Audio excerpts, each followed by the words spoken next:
everybody and welcome back to the United Stand. It is Thursday afternoon as Manchester United eye up yet another striker purchase. But should we be going for another striker or should we be working with what we've got? Højlund and Xerxes, over £100 million worth of strikers. Should we be going for another striker to solve our goal scoring issues, or do the issues need to be fixed in the structure of the team and the chances we create? Going to be discussing that and a future Manchester United. Well, there could be a future Manchester United player within Benjamin Šeško. Is he the right guy to go for next season? Did we make a mistake this season? Also, some news on a left-back blow. A left-back that Manchester United have been monitoring and wanting to bring in next summer. Doesn't fancy coming to Manchester United. I mean, would you fancy coming to Manchester United in its current state? And also going to be speaking about the injuries and maybe a change in formation for Erik ten Hag come the weekend against Brentford. But let's make the show interactive. Get all of your comments in, get all of your thoughts in,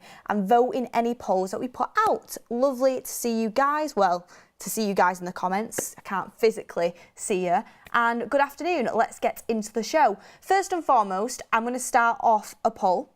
And the poll is, are Højlund and Xerxes good enough to be Manchester United striker options? That is the poll. I want you to vote. We'll discuss it later on in the show because there's so many different opinions on this. Are we creating enough chances for our strikers? Have we got good enough strikers? Have we got the right sort of strikers at the club? Are they too young? Are they the right age? Do we need patience? There's so many different comments coming in regarding the striker situation. And being linked to Benjamin Šeško, it kind of just does open up that question is, do we need another striker? Do we need another young striker? And how do we solve this issue? Because first 7 Premier League games for Manchester United, they've scored 5 goals.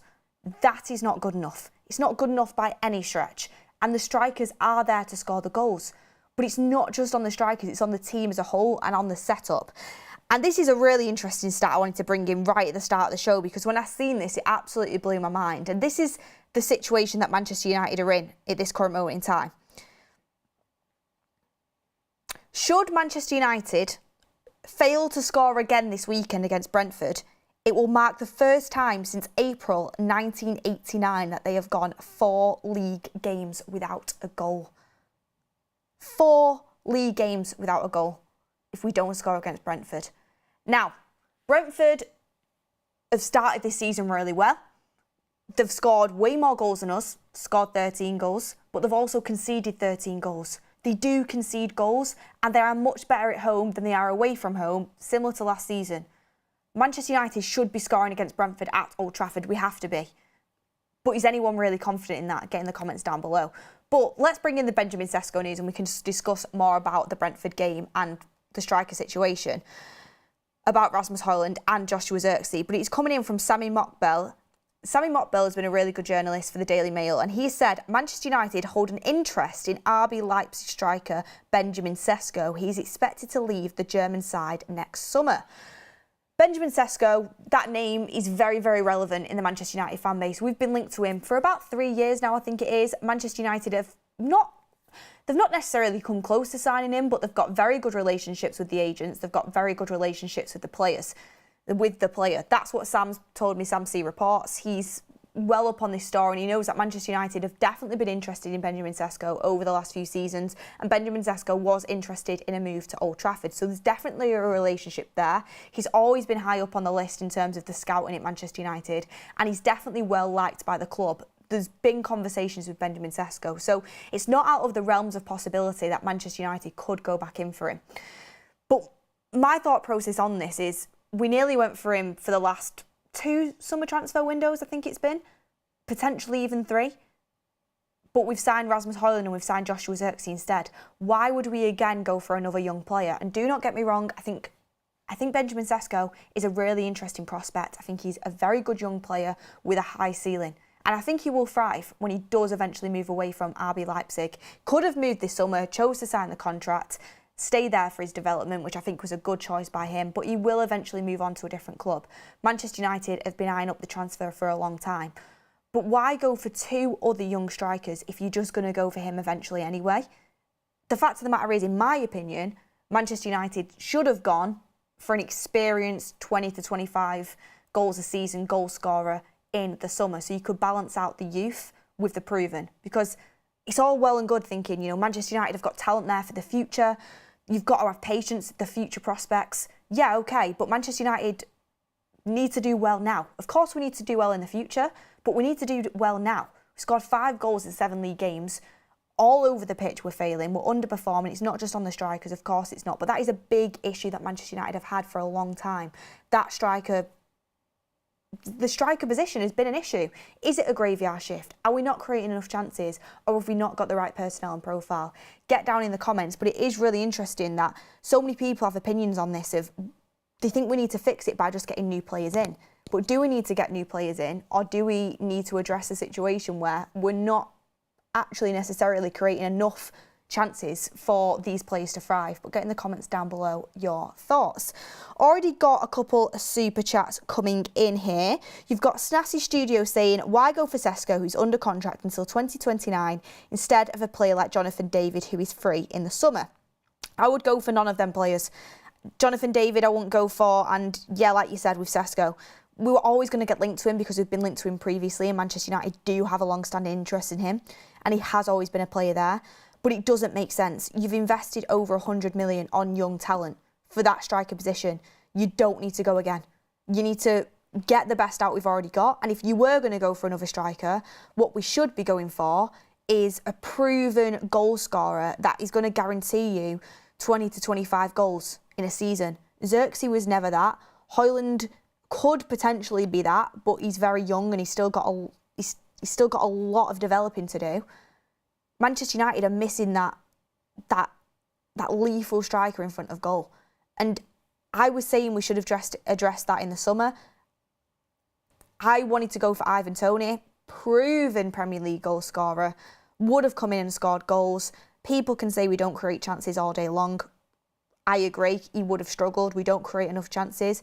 But we definitely would have had a better chance of him scoring goals because he's proven in the Premier League. He knows how the league works. He's experienced. He bullies defenders. He makes really good runs. He's good in and around the penalty box.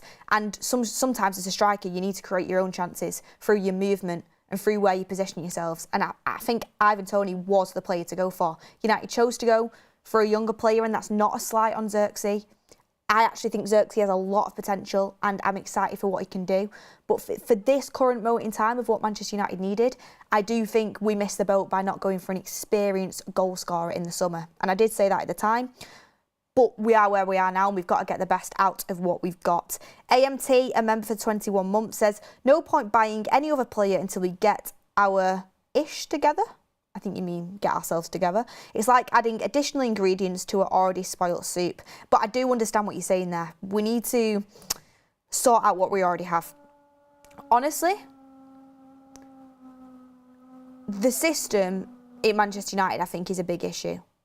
Of course, we've got underperforming players, and I do think it's absolutely mind-boggling the amount of money that Manchester United have spent, yet we're still going to have to line up against Brentford this weekend without a left-back, with only one full-back available, with basically, bare minimum midfielders available.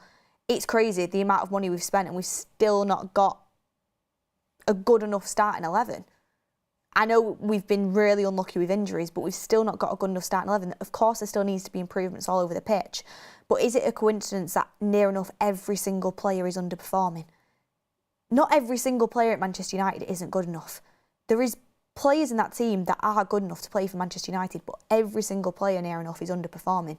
That, to me, is a system issue.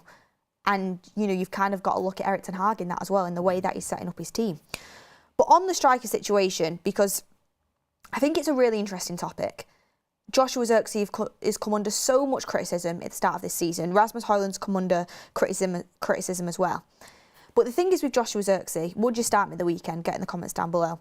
He was never, I don't think, anyway, he was never brought in with the expectation that he was going to score 20 plus goals this season. I don't think he was ever brought in with the expectation that he would be a 20 goal a season striker. I don't think that was ever the case, especially bringing in at the age that he's in, 23 years old. He was brought in my opinion, to replace the profile of Martial, that link-up style striker. We've spoken about it. Firmino is, in his prime at Liverpool, was a much better player, but that sort of profile, that striker that's going to drop in, link up, play with the wingers. And we thought, wingers like Rashford and Garnacho would really benefit off that. But, Firmino was playing with prime Salah and prime Mane. Our wingers can't hold a candle to prime Salah and prime Mane. If you're going to play that way, you really need your wingers to perform, and our wingers haven't been performing. So I think that's an issue from Joshua Zirkzee. I also think the issue is there's so much pressure on his shoulders, and you're coming into a disjointed team, an underperforming team at a young age. It is such a tough position to play number 9 for Manchester United, and I don't think we're playing to his best strengths, and I don't think that the setup is helping him. Do I think he'll ever be a 20, 25 goal a season striker just the way he plays? Probably not. I mean, prove me wrong, but probably not. But I do really like his profile, and I do think that was needed in the Manchester United squad. Someone who's really good at keeping the ball. I actually think with him in the team, we've probably created more chances. Some of the passes he's put through and some of the vision that you can see he has. I think there's definitely a player there. But people are laughing, saying, your number 9 calls himself a 9.5. Is he a number 10 or is he a number 9? I'd love to see him and Højlund play together. Zirkzee dropping in a bit deeper with Højlund making them runs in behind, which we know that he's good at, and Zirkzee kind of seeing that. But Zirkzee, I definitely think there's a place with him in the squad, within the team. But patience is needed. He's 23 years of age. He's just transitioned from the Serie A into the Premier League, and this team is underperforming, and we're not helping him. But this is what I mean when I said we should have gone for an experienced striker that could come in and take that burden in the summer. Because as much as Manchester United, we're going to have patience with this squad and with the young players we've bought, fans do expect to see results now. And we're not seeing them. And then players like Zirkzee coming in, Ugarte coming in, young players, they're going to bear the brunt of that criticism. Because everyone's looking, saying, where's Manchester United's 20 to 25 goal a season striker? And the truth of the matter is we don't have one. Højlund's still developing as well. He's still learning his trade. I mean, last season at Manchester United, he started to grow into a bit of form, but I don't think Højlund scored until Boxing Day last season for Manchester United, did he? It's a hard team to come into and start scoring goals as a striker. Zirkzee scored one, obviously, against Fulham in his opening game, and that took the pressure off. But it's not as if Rasmus got off to a flyer last season either. So both strikers have different profiles. They can offer different things, but we don't have a lethal striker in the team.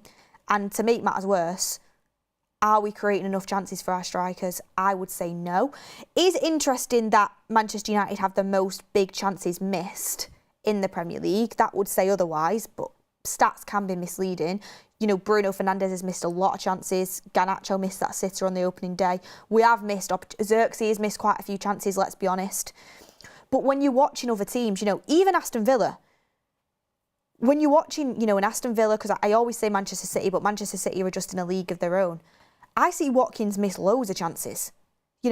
I see the top teams in the league, they miss opportunities. Arsenal miss chances all the time, but they create and they create and they create. If Zirkzee misses, a header, like I think we remember that header that he missed, I think from the Rashford cross, was it in the Liverpool game? He's missed a few chances, but when a striker misses a chance in a game for Manchester United, it is analysed, and it is talked about. He should have scored that chance. And okay, yeah, he probably should have scored the chance. But they're very hard to come by. So that's why you're so fixated on that one chance that we should have scored. Whereas other top teams, and the Aston Villas, the Manchester Cities, the Arsenals, Liverpool even, they create chance after chance after chance. So when you do miss chances, people don't focus on it because you're scoring goals anyway, because you're creating numerous chances to give the strikers an opportunity. I've seen Salah miss sitters before now. I see Watkins miss all the time, even though I think he's a really top-level striker. Haaland, I think he missed the most chances in the league at one point. He's missed loads of chances, yet he's a top goal scorer because they just create and create and create. Manchester United shoot themselves in the foot where we're so lacklustre in the final third in creating these chances that when the strikers do eventually get a slight sniff, if they don't score it, they're going to get absolutely destroyed after the game. And that's an issue that we've had. And a reason I think we've got this issue is, I was thinking about this before the show, and a reason why I don't think you can just blame Rasmus Højlund or blame Joshua Zirkzee for this is we don't recycle possession very well. We don't recycle possession in the final third. What top teams do is they prod and they poke And okay, yeah, teams, they can score goals on the counter-attacks and you can score amazing goals on the counter-attacks, and often they're the most exciting. But what teams often do is they prod and they poke and they recycle that possession, creating these chances. What do Manchester United do when they get into the final third? They rush it. We dribble into a defender and we get counter-attacked on and we're in no man's land. We force a pass. Our build-up play isn't patient enough, in my opinion. And this is where I feel like players like Ahmad and Eriksen are super important. These are players that will recycle possession, will look after the ball, will, find players in tight pockets of space, will look for them passes through the lines, and that creates more chances for you. Bruno Fernandes has been a big culprit of this season, forcing it and losing possession in the final third and putting us under pressure. Rashford, to be fair, has got a lot better at it. I think he still is prone, for just running into blind alleys, and then next thing you know, they've got the ball back. Garnacho's done that as well. You've still got to have some risk taken in your game, 100%. You've got to have some risk taken in your game, and I expect my wingers to do that. But we really have got to make wiser decisions on the football and wiser decisions in the final third and recycle possession better. And I don't think Erik ten Hag sees this himself, because his first subs are always Eriksen and Ahmad, and I think they're the best at doing it. And to be fair, as poor as I thought Joshua Zirkzee was in, what game was it that I thought he was pretty poor in? The Spurs game. Wow, I thought he was poor in that game. Before that, probably the best bit of football Manchester United have played all season, and it really is slim pickings. That first half against Crystal Palace, or the first 60 minutes while Zirkzee was on the pitch, probably created the most chances we have all season. We should have scored numerous goals. Zirkzee was very, very key in that. And he does keep it simple. He does lay off nice passes to the forward players, and you do kind of create that momentum there. Garnacho probably should have had 2 goals from chances Zirkzee created. So, yeah, it's difficult to really pinpoint one issue, but I think a really big issue with creating chances for our strikers is the fact we're not recycling the possession good enough in the final third, and we're not being patient enough with our build-up, and we're not creating as many chances as we should be for our strikers. But of course, strikers have got to do better. They've got to get themselves into better positions, but that will come with time. You've got 21-year-old Rasmus Højlund and 23-year-old Joshua Zirkzee. These are young players, and what these young players really could have done with is an experienced striker there to help them. God, could you imagine if we still had either a Cavani or Ronaldo right now? How unbelievable that would be for the likes of Rasmus Højlund and Joshua Zirkzee. I mean, Rasmus Højlund last season was literally the only striker at the club because Martial was injured all season. He hadn't, when you go off into segments in training, midfielders train together, defenders train together, strikers train together, he'd be there on his own, Rasmus Højlund. So, you've got no one to really learn off. And now you've got Ruud van Nistelrooy, which hopefully will be a massive, massive help in there, because obviously he knows what it takes to be an unbelievably top-level striker for Manchester United. Ruud van Nistelrooy was absolutely unbelievable in front of goal, so hopefully that'll help. But still, having that experienced striker in and around the team, I do think makes a massive, massive help. So not having that is another thing that's probably hindered us. But coaching staff need to step up in terms of helping our strikers, but also the team as a whole, and this comes down to the manager. We need to set ourselves up with players in that team to give ourselves the best possible chance of creating chances, and that's by keeping hold of possession, especially in the final third, which we struggle to do. So I've just seen a comment as well saying, solutions in the past has been buy, and I keep seeing that. United need to buy this player, United need to buy that player. We need to look past that. I really do. Of course, there's positions where we need to buy players. Left back, 100%. I actually think wingers, we probably need to buy an elite level winger. I really do, kind of watching this season. Midfield, still need to invest in that. We've still got areas where we need to develop, but we also just need to fix the way that we are playing and fix the system. And I think that's what will start to help Manchester United more than anything. Buying Benjamin Šeško will not make us score more goals. It won't. You say to me Manchester United are going to bring in, an Ollie Watkins, which we won't. I'm just using an example. I think, yeah, we'll score more goals. If you say magically Manchester United are going to have Harry Kane next season, yeah, we'll probably score more goals because these are elite level strikers that are super experienced within the Premier League. But Benjamin Šeško isn't that. He's just more of what we've already got. So Manchester United, Benjamin Šeško, long-winded, shouldn't happen. If we were going to go for a striker, it should be an experienced striker. But I don't even think we will go for a striker next summer. And I think we need to put trust in the players we've bought, in Joshua Zirkzee and in Rasmus Højlund, because you've got two different profiles there that should be able to perform, given the time, given the patience, given the coaching, and under the right system. But I don't think Erik ten Hag is getting it right with the system at all at the moment. Very, very long-winded, but they're my thoughts on the Joshua Zirkzee situation. The Duke said, strikers are okay, they just need to be properly fed. Again, comes on to what we were saying. It would be really interesting to see what the poll's on now. Are Højlund and Zirkzee good enough striker options at Manchester United?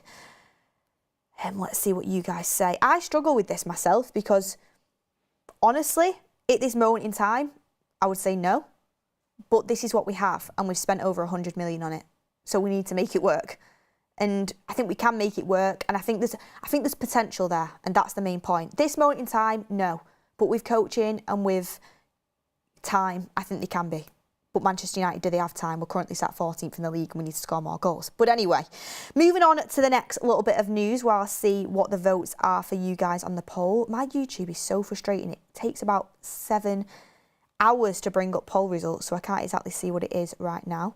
Louis says Sesko is levels above Rasmus and Zirkzee. I mean, you can say that, but if we'd brought Sesko into Manchester United and Rasmus was still at Atalanta or Zirkzee was still at Bologna, you'd probably be saying that. Because everyone we bring to Manchester United ends up failing at this moment in time. You know, what transfer has been a success? It's such a hard place to come and perform, Manchester United. So it's easy to say that. It really is easy to say that. But, you know, you would never know unless it actually happened. I do think Sesko's a good player, but if he came to Manchester United, there'd be no guarantee that he'd become this striker, this 20-goal-a-season striker. There's absolutely none. You know, you thought Rasmus could do that. You know, you'd like to think Zirkzee would be able to do that. We've now realised what his profile actually is, but it takes time, especially coming into Manchester United at such a young age. It really does, especially in this current situation and setup that we're in. If someone can tell me the poll results, that would be amazing because they're not coming through, and I'd love to know. 60% say no, so agree with me on that one. It's a no, which is really, it's mad, isn't it? Over 100 million on strikers, yet we don't think they're good enough to play for Manchester United at this current moment in time. This is, I've just said there how I think we can help the situation. I don't think it's a lost cause, but things need to change quickly. But the next bit of news, the left-back news, I mean, I never thought we had a single chance on this earth anyway, but Bayern Munich defender Alphonso Davies has had his heart set on joining Real Madrid amid reports linking him to a move to United. The Canadian's international contract is up at Bayern at the end of the season, meaning he will be soon available to discuss terms with overseas clubs about a pre-contract agreement. United have been linked to signing him over the last few days, but reportedly Madrid is a more appealing to the left-back. Well, shock horror. Real Madrid's more appealing than Manchester United. I mean, is the sky blue? Is the grass green? You know, is Mason Mount probably going to get injured in the next 2 weeks? Like, you know, obviously Alphonso Davies, with the option of Real Madrid and Manchester United, he's going to choose Real Madrid. First of all, when this story first came into the news, I thought, absolutely not a chance in hell that Manchester United would be able to get Alphonso Davies. But second of all, I thought, remember when we played Bayern Munich in the Champions League last season and Ten Hag decided to start Pellistri on the right wing, and he got asked about Alphonso Davies in a pre-match interview and Pellistri playing against him, and he said basically that Alphonso Davies was good going forward, but he weren't great defensively.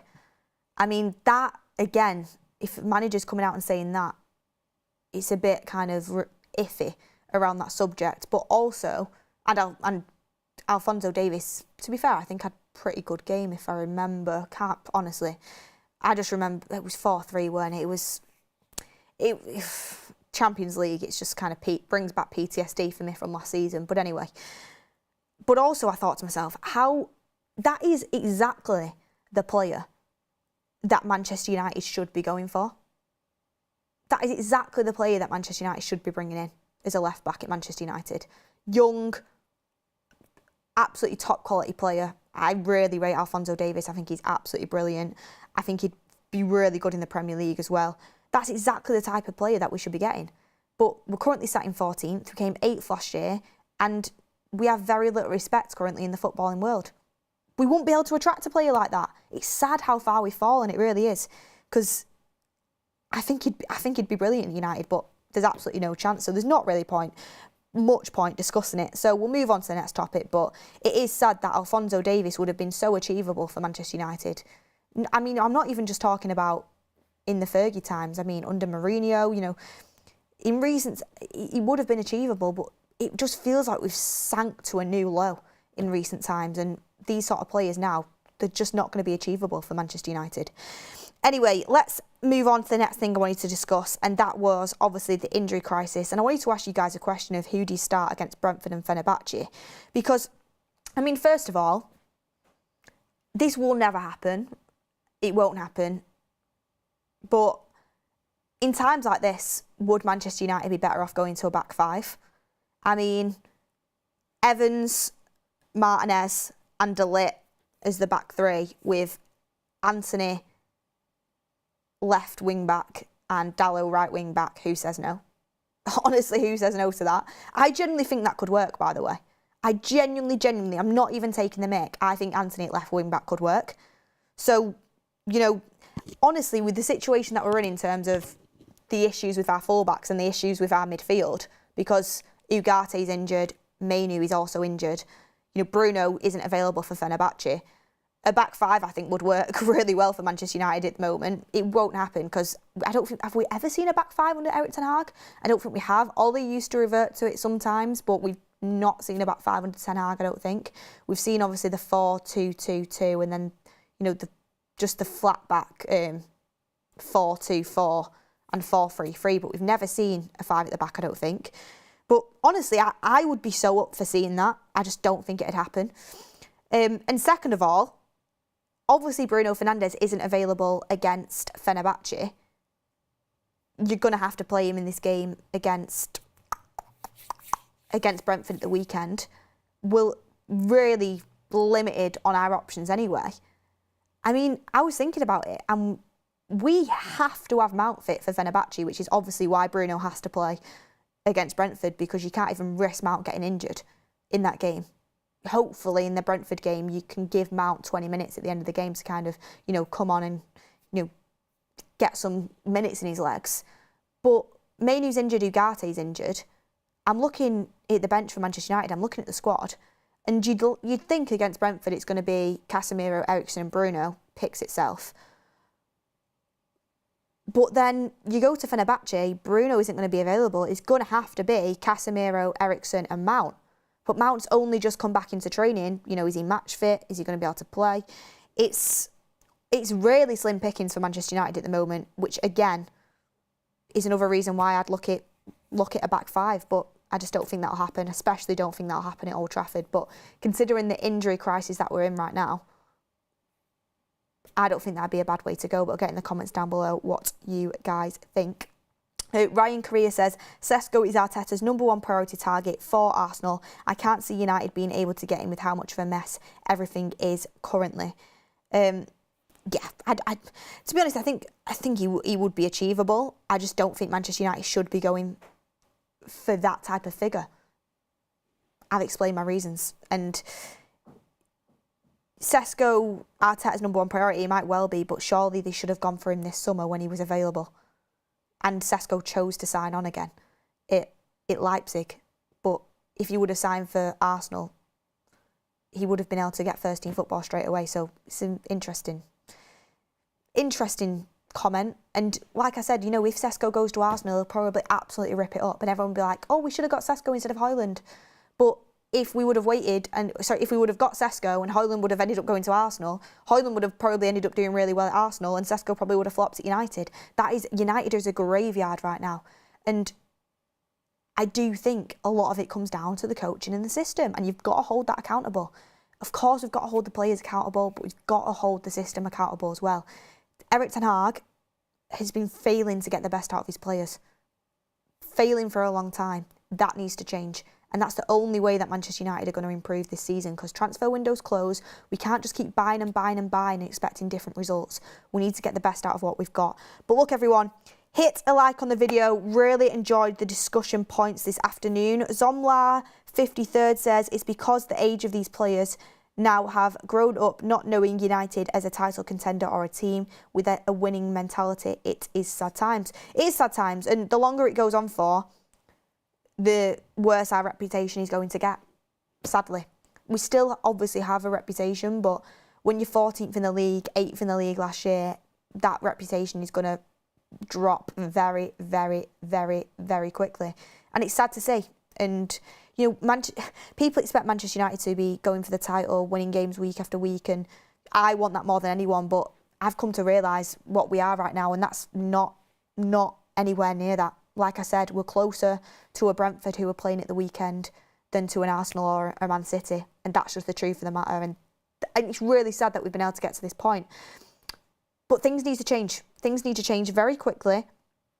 And what I want to see against Brentford, I just want to see I want to see something where I think I can see a bit of hope in the next few games. You know, I can see us really starting to kick on now. Just want to see something. I don't want to see us scrape through. I don't want to see anything that's, you know, unattainable, unsustainable. I want to see us play in a way where I think, you know what, that gives me hope for the next few games. That's all I'm looking for at this current moment in time. Enjoy Writing says, a good feed before the match on Saturday, Beth. Yeah, one thing I will say is, as bad as Man United have been, I'm excited to watch us at the weekend. You know, it's the hope that kills you, because international football has been a drag, as per usual. Now we've got Tuchel in charge of England, I might actually start, you know, getting involved in watching it more and be a bit more excited for when the international breaks come. But, you know, as much as Man United have been poor this season, you always support your club and you're always looking forward to the game. So excited to hopefully see us have a fresh start for that Brentford game. And that's what I'd like to see. You know, people can go on saying we're 14th, and I can see people in the chat saying closer to relegation than the title. And it's true. That's where we're at the moment. But also, you know, in this league, at this point in the season, you know, you win a few games on the bounce, you put some points on the board, you're in and around the top 5. Again, if you lose, then it's the worse it gets. But Manchester United, the season is not unsalvageable yet. There is a salvageable season there, but we have to get good and start winning games sooner rather than later. Time is ticking. And this international break, I hope Erik ten Hag's gone away, had a long, hard think, and we start afresh for that Brentford game, and I just want to see something that I can believe in. That's what I want to see. But look, everyone, thank you for watching. Hit a like on the video. Subscribe to the channel if you haven't already. I hope you have a brilliant Thursday. We'll be back tomorrow for the Erik ten Hag press conference. It's going to be really interesting to see what Erik ten Hag has to say after all the sacking rumours in the international break. Mark will be back for the 8 p.m. show later on tonight. Thanks for watching, everyone, and I will see you on the next one.